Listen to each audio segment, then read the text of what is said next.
When I was a teen, my late mother would often say, "Nothing good happens after midnight."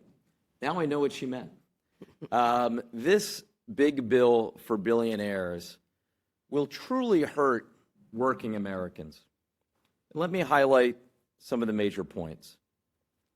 First, it will bring about, according to the nonpartisan Congressional Budget Office, the greatest loss of health care coverage in American history. It does it in several ways. First, by providing and instituting the biggest cut to Medicaid in American history. Second, by launching devastating cuts to Obamacare. Those two combined will result in a loss of health care for about 14 million Americans. But that's not all. Just tonight, a few hours ago, the bombshell came out.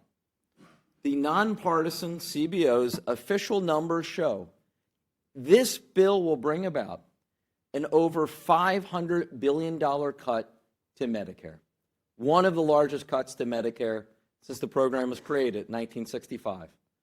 So the largest cut to Medicaid in American history, devastating cuts to the Affordable Care Act, and one of the largest cuts to Medicare in American history. And why?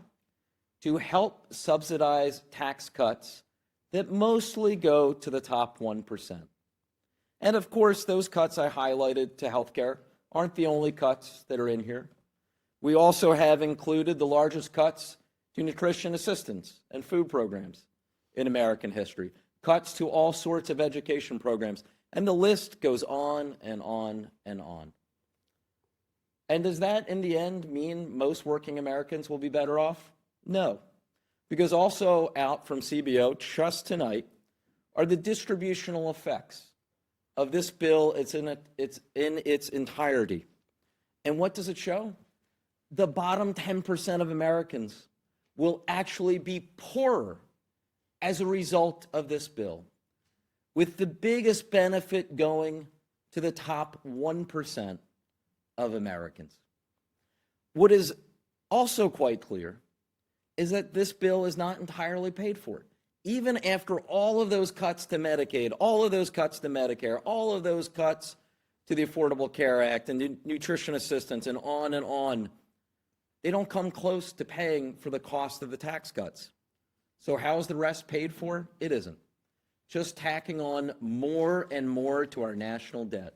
No wonder just on Friday evening, Moody's delivered the third credit downgrade this nation has ever received.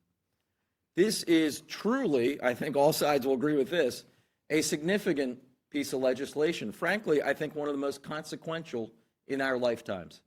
Sadly, though, I believe the consequences for my constituents and most working Americans will be absolutely devastating. I urge you to reject it. With that, I yield back.